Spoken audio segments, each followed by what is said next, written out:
Hi friends, welcome to JV collections. நம்ம JV கலெக்ஷன்ஸில் வந்து Nandu Sai boutique scam பற்றி தான் கொஞ்சம் நம்ம பார்த்துட்டு வந்துட்ருக்கோம். இது வந்து பார்ட் 4ஓட வீடியோ. பார்ட் 3ஓட வீடியோ லிங்க்கை வந்து ஃபஸ்ட் கமெண்ட்டில் பின் பண்ணி விடுறேன். பார்க்காதவங்க அதை போய் கிளிக் பண்ணி பாருங்கள். இப்போ நாம் வந்து பார்ட் 3 வீடியோ எண்டில் வந்து நம்ம எப்படி சொல்லி முடிச்சிருந்தோம்னா, இந்த மாதிரி ஆன்லைன் கன்சியூமர் வந்து 30 நாள் டைம் ஆகும்னு சொன்னதுனால நம்ம வந்து கோர்ட்டில் கம்ப்ளைண்ட் கொடுத்துடலாம் அப்படின்னு சொல்லி, அதுவும் ஆன்லைன்லேயே ஃபைல் பண்ணியிருக்கோம்னு சொன்னால, இப்போ அந்த கம்ப்ளைண்ட்டோட ஸ்டேட்டஸை தான் நீங்கள் இப்போ பார்த்துக்கிட்டு இருக்கீங்க. இதில் வந்து நான் கம்ப்ளைண்ட் நம்பரை வந்து ஹைட் பண்ணி வச்சுருக்கேன். அதுக்கப்புறம் ரஞ்சினின்றது என்னோட நேமு, ஒய்ஃப் ஆஃப் சிலம்பரசன் என் ஹஸ்பண்ட் நேம் கொடுத்துருக்கேன். அவங்களோட நேம் நந்தினி, ஒய்ஃப் ஆஃப் அமர்நாத்ன்னு சொல்லி அவங்க பேரை கொடுத்துருக்கோம். அப்ளிகேஷன் சப்மிட்டட் பண்ணிட்டோம். அவங்க கேட்ட டீட்டெயில்ஸ் எல்லாமே நாங்கள் கொடுத்து, அது வந்து இன்னும் வந்து விசாரணைக்கு பெண்டிங்கில் இருக்குதுன்னு சொல்லி தான் அவங்க போட்டிருக்காங்க. ஸோ இது வந்து எத்தனை நாள் ஆகுன்றத வந்து எங்களுக்கு கரெக்டாக அக்யூரேட்டாக தெரில. ஏன்னா வந்து எங்களோட கன்சியூமர் நம்பர் அங்கே கால் பண்ணி ட்ரை பண்ணிகிட்டு இருந்தோம். எங்களுக்கு வந்து லைன் கிடைக்கவே இல்ல. ஸோ இது இன்னும் ஸ்டில் பெண்டிங்கில தான் இது நமக்கு இருக்கு.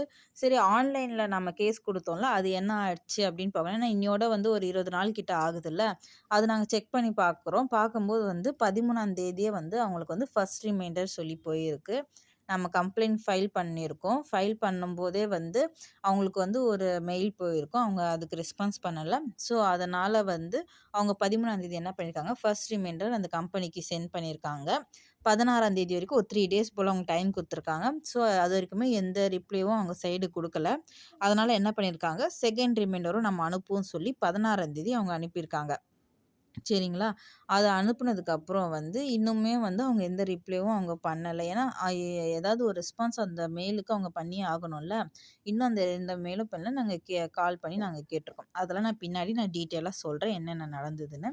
அந்த ரிமைண்டர் பண்ணுமே அவங்க எந்த ரெஸ்பான்ஸும் பண்ணதுனால, அவங்களோட வாட்ஸ்அப் மெசேஜுக்கு நாங்க அத ஸ்க்ரீன்ஷாட் எடுத்து ஆடியோ போட்டிருந்தோம். இது வந்து ஃபர்ஸ்ட்டு ரிமைண்டருக்கே நாங்க அதான் அவங்களுக்கு பண்ணோம். இந்த மாரி உங்களுக்கு ரிமைண்டர் வந்து கவர்மெண்ட் சைட்லேருந்து வந்திருக்கு. அதுக்கு நீங்க ப்ராப்பர் ரெஸ்பான்ஸ் பண்ணுங்க அப்படின்னு சொல்லி நாங்க பண்ணோம். அவங்க எதுவுமே சொல்லல. 2வது ரிமைண்டர் வந்து ஆடியோ கேளுங்கன்னு நாங்க சொன்னதுக்கப்புறம் கேட்டுட்டு, அவங்க என்ன சொல்றாங்க பார்த்தீங்கன்னா, உங்களுக்கு இன்னும் 3 சாரி தானே வரணும். அது ப்ரீ புக்கிங்கில இருக்கு. நான் சாரி வந்ததும் போட்டு விடுறேன். அப்போ முன்னாடி நம்ம சொன்ன எதையுமே அவங்க மதிக்கல. என்ன அவங்க இஷ்டத்துக்கு பேசுறாங்க அப்படிதான் இருந்தது. நாங்க அதுக்கு வந்து திருப்பி ரிப்ளை குடுத்தோம். எங்களுக்கு சாரி வேணாம், ரீஃபண்ட் தான் வேணும்னு சொன்னதுனால, உங்க ஜிபே நம்பர் சொல்லுங்க. 3 சாரிக்கு தான் நாங்க குடுப்போம். 2 சாரி வந்து உங்ககிட்ட ஓப்பன் வீடியோ கிடையாது. உங்க ஜிபே நம்பர் சொல்லுங்கன்னு தான் சொன்னாங்க. நாங்க என்ன சொன்னோம், இல்ல நாங்க கேஸ் குடுத்ததே வந்து எங்களோட ஃபுல் ரீஃபண்ட் அமௌண்ட்டும் தான் நான் வேணும்னு சொல்லி தான் கேஸ் குடுத்துருக்கோம். அதனால எங்களுக்கு பார்ஷியல் அமௌண்ட்லாம் எனக்கு வேணாம் அப்படின்னு சொல்லி நான் சொன்னதுக்கப்புறம் எங்களுக்கு ரூ. 2,245 எங்க காசு வேணும்னு நாங்க சொன்னதுக்கு, அவங்க வந்து அத பத்தியே கன்சிடர் பண்ணாம, அவங்க இஷ்டத்துக்கு ரூ. 1,347 எங்க அக்கவுண்ட்டுக்கு போட்டிருக்காங்க. எங்களோட நாங்க சேட் பண்ற நம்பர வந்து அவங்க ஜிபேல போட்டு பார்த்துருப்பாங்க. அது ஜிபேல காட்டுனதுமே நம்ப அமௌண்ட் போட்டிருக்காங்க. அது வந்து இவங்களோட அக்கவுண்ட்லேருந்தே அந்த அமௌண்ட் வரல. பாக்கியலட்சுமின்னு சொல்லி ஒரு நேம்லேருந்து எனக்கு என் என் அக்கவுண்ட்டுக்கு அவங்க மணி அனுப்புறாங்க. என்னோட பர்மிஷன் இல்லாம என் ஃபோன் நம்பர அவங்க எப்படி வேற யாருக்கும் அவங்க குடுக்கலாம்? சொல்லுங்க. அப்போ நீங்க வந்து ஒரு பிரைவசி மெயின்டெயின்ல நீங்க என்ன பண்ணிக்கிட்டு இருக்கீங்கன்ற கேள்விய வந்து எனக்கு தோணுமா? தோணாதா ஃப்ரெண்ட்ஸ்? நீங்களே சொல்லுங்க. இவங்க பண்ணது வந்து சரியா? தப்பா? எனக்கு வந்து நீங்க கமெண்ட்ல நீங்க சொல்லுங்க. இத பத்தி நீங்க என்ன நினைக்கிறீங்கன்னு. ஏன்னா அவங்களோட வெப்சைட்ல தான் வந்து நான் அமௌண்ட் பே பண்ணியிருக்கேன். அவங்க அக்கவுண்ட்டுக்கு தான் நான் அமௌண்ட் பே பண்ணியிருக்கேன். ஏன்னா அக்கவுண்ட் பே பண்ண டிரான்சாக்ஷன்ல நந்து சாய் புட்டிக்ன்னு தான் அதில இருக்குது. அப்போ திருப்பி எனக்கு அதே அக்கவுண்ட்ல இருந்து தானே அவங்க அமௌண்ட் அனுப்பியிருக்கணும். அதுவும் இல்லாம இது வந்து என்ன கணக்கு பண்ணி அவங்க 1347 அனுப்புனாங்கன்றதையும் அவங்க எதுவுமே சொல்லல. நாங்களே கால்குலேட் பண்ணிக்கிறோம். ஒரு சாரி ரூ. 399 நாங்க சேல் பண்ணியிருந்தோம். அவங்க குடுத்துருந்தாங்கல்ல. அப்போ 3 சாரிக்கு அத கணக்கு பண்ணி ஷிப்பிங் சார்ஜ் ஒரு சாரிக்கு ரூ. 50 கணக்கு பண்ணி அவங்க போட்டு அனுப்பியிருக்காங்க. நாங்க டாக்ஸ் வந்து ₹90 நாங்க பே பண்ணியிருக்கோம். அத பத்தி அவங்க அத போடவே இல்ல. எதுவும் பண்ணவே இல்ல. எதுக்கு குடுக்குறோம்? என்ன சாரிக்கு குடுக்குறோன்றதையுமே அவங்க டீட்டெயிலா எத பத்தியுமே அவங்க சொல்லவே இல்ல. அவங்க இஷ்டத்துக்கு உனக்கு என்ன இன்னும் 3 சாரி காசு தானே, இந்த காசுக்காக தானே நீ வீடியோ போடுற, அப்படின்லாம் சொல்லி அவங்க ரொம்ப ஓவரா பேசிட்டாங்க. நாங்க வந்து சொல்லிட்டோம், நீங்க வார்த்தைய பார்த்து பேசுங்க. நீங்க பேசுற ஒரு ஒரு வார்த்தையுமே வந்து எங்களுக்கு ஒரு ரெக்கார்டு தான். அப்படின்னு சொல்லி சொன்னதுக்கு அப்புறம் தான் அவங்க நார்மலாவே பேச ஆரம்பிச்சாங்க. அவங்க கேட்குறாங்க, "வீடியோக்காக இந்த மாரி பண்ணாதீங்கன்னு. நீங்க வந்து எங்களோட இப்ப இதுதான் நீங்க ஃபர்ஸ்ட் டைம் எங்க வீடியோ பார்க்குறீங்கன்னா, எங்களோட இதுக்கு முன்னாடி நாங்க போட்டிருக்க வீடியோலாம் நீங்க பாருங்க. நாங்க யார பத்தியுமே எத பத்தியுமே நாங்க இதுவரைக்கும் பேசினதில்ல. நாங்க உண்டு, எங்க வேலை உண்டு. எங்களுக்கு வந்து என்ன பிசினஸோ அத நாங்க பண்ணி நாங்க வீடியோ எடுத்து போட்டுட்ருக்கோம். இப்ப பசங்க பசங்க கொஞ்சம் வளர்ந்துட்டாங்க. நாங்களும் நடிக்கிறேன்னு சொல்லி எங்களுக்கும் ரீல்ஸ் எடுங்கன்னு சொல்லி அவங்க எடுக்க சொல்றாங்க. அதையும் நாங்க போட்டுட்ருக்கோம். சரிங்களா? அவங்க அவங்க இன்ட்ரெஸ்ட்டுக்கு நாங்க பண்ணிட்டுருக்கோம். நாங்க யார் வம்புக்கும் போல, யார் பிரச்சனைக்கும் போல. இவங்கள காட்டி தான் எங்களுக்கு வந்து வியூஸ் வரணும். இவங்கள காட்டி தான் எங்களுக்கு சப்ஸ்கிரைப் வரணும். இவங்கள காட்டி தான் நாங்க பொழைக்கணுன்ற எண்ணம் எங்களுக்கு கிடையாது. அது எங்களுக்கு வேணவும் வேணாம். சரிங்களா? இன்னொருத்தர நம்பி நாங்க கிடையாது. நாங்க தான் வந்து புதுசாவே நாங்க கடை ஆரம்பிச்சு, எங்க உழைப்புல நாங்க ஆரம்பிச்சு நாங்க பண்ணிக்கிட்டு இருக்கோம். அதுவே எங்களுக்கு போதும். எங்களுக்கு நியாயமா வர்றது வந்தா போதும். இப்ப வந்து இவ்வளோ தூரம் பண்ணதுக்கு அப்புறம், உங்களுக்கு வந்து அவங்க என்ன சொல்றாங்கன்னா, நான் அந்த டேமேஜ் சாரீக்கு நான் உங்களுக்கு குடுக்க மாட்டேன். அதுக்கு நீங்க வீடியோ போல. நான் செக் பண்ணி அனுப்பிச்சது தான். மறுபடியும் ஓப்பன் வீடியோ அனுப்புங்க. சாரிய பிடிக்கிற மாரி அப்படின்னு சொல்லி, மறுபடியும் அவங்க எங்க ஸ்டார்ட்டிங் ஆரம்பிச்சாங்களோ, அதிலயே வந்து நிக்கிறாங்க. இப்ப நான் உங்களுக்கு வந்து அந்த சாரி இன்னைக்கு நான் விரிச்சு நான் காட்டியிருக்கேன் பாருங்க, அந்த டேமேஜ. இது யாராவது கையில பண்ண முடியுமா? அத மட்டும் எனக்கு சொல்லுங்க. இது வந்து அதுவும் ஒரு நல்லா இருக்கிற சாரி. நாங்க ஆசைப்பட்டு வாங்குன சாரி. சரி 2 சாரியாவது வந்திருக்கே அப்படின்னு நெனச்சு, நம்ம இது 3 சாரிக்கு மட்டும் காசு வாங்கிக்கலாம்ல.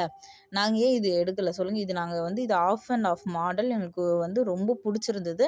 நாம ஏதாவது ஃபங்ஷனுக்கு கட்டுவோம் ஃபேமிலியா ஒண்ணா சொல்லிட்டு தான் நாங்க இந்த மாரியே வாங்குனோம். இப்ப இதுல பாருங்க ப்ளவுஸ்ல அங்கங்க ஹோல்ஸ் இருக்கு. இத எப்படிங்க நம்ம டேமேஜ் பண்ணுவோம் வேணும்னே? அவங்க வந்து எப்படியாவது வந்து இவங்களுக்கு கேஸ் குடுத்துட்டாங்க. ஸோ இந்த காசு குடுத்துட்டா நாங்க அமைதியாயிடுவோம் அப்படின்னு நெனச்சுக்கிட்டு இருக்காங்க. எனக்கு வந்து சுகர் இருக்கு. நான் உங்களுக்கு அதோட மெடிக்கல் ரிப்போர்ட் கூட நான் அடுத்த வீடியோல கூட உங்களுக்கு காட்டுறேன் பாருங்க. இவங்களாலே நான் 1 மாசமா இவங்க பின்னாடியே நான் ஓட முடியுமா? எந்த வேலை வெட்டியும் இல்லாம. அதுக்கு முன்னாடி பார்த்தீங்கன்னா, நான் என்னோட சேனல்ல வந்து டெய்லி ஷார்ட்ஸ் போட்டுட்டு இருந்தேன். எப்போ இந்த பிரச்சனை ஆரம்பிச்சதோ, என்னால அதுல கூட கான்சன்ட்ரேட் பண்ண முடியல. எனக்கு அந்த ஷார்ட்ஸ் போடும்போதெல்லாம் எனக்கு அவ்ளோ ஆர்டர்ஸ் வந்துட்டு இருந்தது. இப்ப எதுவுமே எங்களுக்கு வந்து கிடையாது. இப்போ வந்து நான் ஒரு எக்ஸாம்பிளுக்கு ஒண்ணு சொல்றேன். இப்ப நம்ம கடையிலேருந்தே நம்ம வாங்கிட்டு வந்த சாரி டேமேஜே இருந்தா, நம்ம பில்லோட அவங்க கிட்ட கொண்டு போய் குடுத்தா, அவங்க அத வந்து அக்செப்ட் பண்ணி நமக்கு வேற சாரி அவங்க குடுப்பாங்க. ஏன்னா, இது அவங்களுக்கும் லாஸ் கிடையாது. அவங்க வேற யார்கிட்ட வாங்குனவங்ககிட்ட இருந்து அவங்க டேமேஜ்ன்னு சொல்லி கூட மாத்திக்கலாம். ஆனா, இவங்க ஒரு பொட்டிக் வச்சு நடத்துறாங்க. இத்தன மாசமா அவங்க நடத்துறாங்க. எங்களுக்கு வந்து நெறைய கஸ்டமர்ஸ் ரிவ்யூ குடுக்குறாங்க அப்படிலாம் சொல்றாங்க. அவங்களுக்கு இந்த ஒரு பேசிக் ரூல்ஸ் தெரியலையா? இல்ல வந்து இந்த 2 சாரிக்கு ஏன் நாம காசு குடுக்கணும்? இந்த 2 சாரிய நம்ம இழுத்து அடிக்கலாம். நான் குடுக்க மாட்டேன்னு சொல்லி எங்க காச அவங்க எடுத்துக்க நெனைக்கிறாங்களா? ஏன்னா வந்து நம்ம வந்து எங்க போய் வந்து சாரி எடுத்து வாங்குனாலுமே வந்து அதுல டேமேஜ்ன்னு சொல்லியிருந்தா, அந்த டேமேஜ நம்ம காட்டுனா அவங்க கண்டிப்பா ஏத்துப்பாங்க. இதுல பாருங்க அது மட்டும் டேமேஜ் இல்லாம இந்த மாரி நூல் வந்து விட்டு போயிருக்கு இந்த இடத்துல. நாங்க இந்த அதுவே வந்து நாங்க இந்த சாரிய எவ்வளோ தான் நாங்க பார்க்க முடியும்? ம். ஒரு அளவுக்கு தானே நாமளும் பண்ண முடியும். இவங்களுக்கு வந்து அந்த காசு குடுக்கறதுக்கு அவங்க விருப்பமே கிடையாது. இப்போ வந்து நம்ம கேஸ் குடுத்துட்டோன்றதுனால, இப்போ அவங்களுக்கு கிடைச்ச ஒரே ரீசன் உங்களுக்கு வந்து ஓப்பன் வீடியோ கிடையாது. ஓப்பன் வீடியோ உங்ககிட்ட இல்ல. அப்படின்னு சொல்லி அத வந்து மழுப்ப நம்மகிட்ட பார்க்குறாங்க. இப்போ இத நான் க்ளோஸ் அப்ல இந்த டேமேஜ் சாரிய காட்டுறேன். நீங்களே பாருங்க. அந்த டேமேஜ் சாரிய நாமளே வந்து அந்த டேமேஜ உருவாக்க முடியுமா? ஏன்னா வந்து அவங்க கிட்ட நாங்க தெளிவாவும் சொல்றோம். இந்த மாரி ஓப்பன் வீடியோ அனுப்புன டைமையும் பாருங்க. அடுத்து டேமேஜ் ஆயிருக்குன்னு சொல்லி அனுப்புன பிக்கையும் அந்த டைமிங்கும் பாருங்க. அதுக்குள்ள வந்து யாராலயும் இப்படி ஒரு டேமேஜ் பண்ண முடியாது. ஏன்னா வந்து இப்ப நாமளே எடுத்து கட் பண்ணியிருந்தாலுமே கூட வந்து அந்த மாரி கட்டிங்கோட விஷயம் நமக்கு தெரியும். ஆனா இது வந்து அந்த நஞ்சு போய் அந்த ஓரம் யாரோ கிழிஞ்ச மாரி இருக்குது அது. ஸோ அது இத்தன நாளாமே இருந்த மாரி தான் அது உங்களுக்கும் அது தெரியுது பார்த்தீங்களா? இப் இப்ப பேசுன இவங்களே தான் வந்து எங்களுக்கு வந்து நான் லாஸ்ட்டு 2வது பார்ட்லயோ, இல்ல 3வது பார்ட்லயோ நான் சொல்லியிருப்பேன். எங்களுக்கு வந்து மார்னிங் ஃபோன் பண்ணி, ரீஃபண்ட் பண்றோம். நீங்க வந்து நாங்க வந்து மத்த சாரீக்கு நாங்க ரீஃபண்ட் பண்ணிர்றோம். இந்த சாரி எங்களுக்கு ரிட்டர்ன் பண்ணிருங்க. நாங்க குடுத்துர்றோம். ஏன்னா, அதுல டேமேஜ் எப்படி வந்ததுன்றது எங்களுக்கும் தெரியாது. அப்படின்னு அவங்களே தான் சொன்னாங்க. நான் இத வந்து எங்க வேணுமானாலும் வந்து நான் சொல்லுவேன். இதுக்கான ப்ரூஃப் எல்லாம் என்கிட்ட கண்டிப்பாவே எனக்கு ஆடியோ எல்லாமே என்கிட்ட இருக்குது. சரிங்களா? அவங்க வந்து நான் ரீஃபண்ட் பண்றேன். நான் வந்து அட்ரஸ் அனுப்புறேன். எனக்கு அந்த சாரி நீங்க ரிட்டர்ன் அனுப்புவீங்களா? அப்படின்னு சொல்லி எங்ககிட்ட கேட்டாங்க. சரி ஓகே. நாங்களும் அனுப்புறோம் தான் நாங்க சொல்லிட்டோம். நீங்க ரீஃபண்ட் அனுப்புங்க. நாங்க உங்களுக்கு அட்ரஸ் குடுங்க. நாங்க உங்க சாரி நாங்க ரிட்டர்ன் குடுத்துர்றோம். அப்படின்னு சொல்லி தான் நாங்க சொல்லிட்டோம். அதுக்கப்புறம் அவங்க வந்து மறுபடியும் என்ன பண்றாங்க, திருப்பி ஈவினிங் டைம்ல வந்து என்ன சொல்லிட்டாங்க, இந்த மாரி ஓப்பன் வீடியோ அனுப்புங்க அப்படின்னு சொல்றாங்க. இப்ப இதுக்கு முன்னாடி நான் உங்களுக்கு இதே வீடியோல காமிச்சிருக்கேன் பாருங்க அவங்க மெசேஜ். மறுபடியுமே அங்க அந்த ஓப்பன் வீடியோ அனுப்புங்க.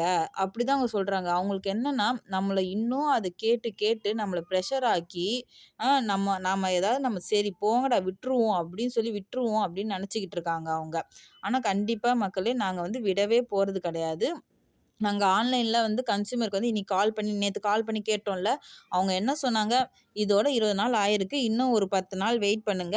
அதுக்கப்புறம் ஆட்டோமேட்டிக்கா வந்து நம்ம வந்து ஃபைல் பண்ணிறலாம். கோர்ட்லயே வந்து நீங்க ஃபைல் பண்ணிறலாம். அது ஒண்ணும் பிரச்சனை இல்ல." ஏன்னா வந்து நம்ம இத்தன வார்னிங் குடுத்துருக்கோம். அவங்க எதுவுமே வந்து பண்ணல. ம். ஏன்னா, நம்ம 3 வார்னிங் 3 ரிமைண்டர் குடுத்ததுக்கு அப்புறமும் அவங்க எந்த ரெஸ்பான்ஸும் பண்ணாதனால, நெக்ஸ்ட் இதுக்கு ஆட்டோமேட்டிக்காவே இந்த கேஸ் வந்து மூவ் ஆயிடும்னு சொல்லி அவங்க சொல்லிட்டாங்க. எப்படி இருந்தாலும் நீங்க வந்து கோர்ட்ல ஃபைல் பண்ணி, நீங்க வந்து உங்க தரப்பு நியாயத்த நீங்க சொல்லி, நீங்க இது பண்ணலாம் அப்படின்னு அவங்க சொல்லிட்டாங்க. நாங்க வந்து கேட்டிருந்தோம். அவங்க வந்து மறுபடியும் ஓப்பன் வீடியோ கேட்குறாங்க. அந்த டேமேஜ் சாரீக்கு. நாங்க வந்து இருக்கிற ஓப்பன் வீடியோவ நான் உங்களுக்கு சப்மிட் பண்ணிட்டோம். எங்க கிட்ட இருக்க ப்ரூஃப்லாம் உங்களுக்கு சப்மிட் பண்ணிட்டோம். அது போதுமானதா அப்படின்னு சொல்லி நாங்க கேட்டிருந்தோம். எங்க கிட்ட பேசின அந்த சார் என்ன சொன்னாருன்னா, கண்டிப்பா இது போதுமானது தாங்க. ஏன்னா வந்து இதிலயே வந்து நீங்க எல்லா ப்ரூஃபுமே இதில நீங்க அட்டாச் பண்ணிட்டீங்க. ஸோ இதுக்கு மேல வந்து உங்ககிட்ட ப்ரூஃப் இருந்தா நீங்க சப்மிட் பண்ணுங்க. இல்லன்னா இதுவே போதுமானதா இது எல்லாமே செல்லும். கரெக்ட்டா தான் இருக்கு எல்லாமேன்னு சொல்லி அவங்க எங்ககிட்ட சொல்லிட்டாங்க. ஸோ வந்து இந்த பிரச்சனைய வந்து எங்களுக்கு ஒரு 10 டேஸ் நீங்க டைம் குடுங்க. அடுத்து என்ன பண்ணணும்னு சொல்லி நாங்களே உங்களுக்கு கைட் பண்றோம். எங்க சப்போர்ட் உங்களுக்கு எப்பவுமே இருக்கும்னு சொல்லி அவங்க எங்களுக்கு வந்து சொல்லியிருக்காங்க. ஸோ வந்து நாங்க வந்து அத நம்பி இன்னும் ஒரு 10 டேஸ் போல நம்ம வெயிட் பண்ணி அடுத்து என்ன நடக்குதுன்னு பார்ப்போம். அதுக்கு முன்னாடியே நம்ம ஜாகிரிட்டில நம்ம கோர்ட்டுக்கு தான் ஆன்லைன்லயே ஃபைல் கேஸ் பண்ணியிருக்கோம். அதுவும் என்ன நடக்குதுன்றதையும் நம்ம அது கொஞ்சம் பொறுத்து வந்து நம்ம பார்க்கலாம். இவங்க என்ன பண்றாங்கன்னா, எங்களோட அவங்க காச நாங்க கேட்குற மாரி, எங்ககிட்ட அவ்ளோ ஆட்டிட்யூடா பேசுறாங்க. "நீங்க வீடியோக்காக தானே இத பண்றீங்க" அப்படின்னு அந்த மெசேஜ நாங்க பார்க்கும்போதே வந்து எனக்கு எந்த அளவுக்கு அது மனசு கஷ்டமாச்சுன்றது தெரியுமா? நான் அதுக்கு அழுதேன். நான் வந்து வீடியோக்காக போட்டு தான் நான் சம்பாதிக்கணுன்றதே எனக்கு இதுல கிடையவே கிடையாது. என்னோட நான் கஷ்டப்பட்டு உழைச்ச காசு எனக்கு வேணும். அத நான் இப்ப வராத அந்த 3 சாரீக்கான காச நான் வாங்கிட்டேன். இப்ப இருக்கிற இந்த டேமேஜான சாரீக்கான காசையும் நான் வாங்குவேன். என்ன வந்து அவங்க 1 மாசமா என்ன மன உளைச்சலுக்கு ஆளாயிருக்காங்க. என்னோட உழைப்பு ஃபுல்லா நான் இதுக்காகவே டைம் ஸ்பெண்ட் பண்ணி நான் போட்டுருக்கேன். அவங்க எல்லாத்துக்குமே வந்து கண்டிப்பா பதில் சொல்லியே ஆகணும். அவங்க வந்து ஏதோ அந்த 3 சாரீக்கு வந்து இந்த காசுக்காக தானே நீ இவ்வளோ பண்றன்ற மாரி யாரோட அக்கவுண்ட்ல இருந்தோ அத போட்டு, அது எதுக்கு போட்டேன்? என்ன கணக்கு பண்ணி போட்டேன்றதையும் அவங்க சொல்லாம, ஆ ஏதோ இஷ்டத்துக்கு ஏதோ பிச்சை போடுற மாரி அவங்க எங்களுக்கு அந்த காச போட்டுருக்காங்க. போட்டுட்டு அதுக்கு மேல அவங்க எந்த ரிப்ளேவும் பண்ணவே இல்ல. இந்த டேமேஜ் சாரிய பத்தி நாங்க கேட்குறோம். நாங்க ரிட்டர்ன் கூட அனுப்புறோம். நீங்க சொல்லுங்க அப்படின்னு நாங்க கேட்குறோம். அதுக்கப்புறம் அவங்க மறுபடியும் பழையபடியே தான். எந்த ரெஸ்பான்ஸும் அவங்க எங்களுக்கு பண்ணல. நாங்க அனுப்புற மெசேஜ பார்க்குறாங்க. நாங்க வாய்ஸ் ரெக்கார்ட் போட்டு அனுப்புறதையும் அவங்க பார்க்குறாங்களே கேட்குறாங்களே தவிர, அதுக்கு எந்த ஒரு ப்ராப்பர் ரெஸ்பான்ஸுமே அவங்க வந்து எங்களுக்கு பண்ண மாட்டேங்கிறாங்க. இப்ப வந்து நம்ம தைரியமா ஒரு முடிவு எடுத்து, ஒரு ஆன்லைன்ல நம்ம கம்ப்ளைண்ட் ரைஸ் பண்ணதுக்காக, நமக்கான வெற்றிக்கான முதல் படிய வந்து நம்ம வந்திருக்கோம். நமக்கு வராத 3 சாரிக்கான அமௌண்ட்ட குடுத்துருக்காங்க. இதே மாரி உங்களுக்கு நடந்தாலும், நீங்களும் தைரியமா ஆன்லைன்லயே குடுங்க. இதுக்காக நீங்க எங்கேயும் வேணாம். ஏன்னா வந்து எல்லாரும் ஒண்ணு கூடி நம்ம பண்ணா மட்டும் தான் அவங்க வந்து மாறுவாங்க. சரிங்களா? இதுக்கப்புறம் வரத நான் நெக்ஸ்ட் வீடியோல சொல்றேன்.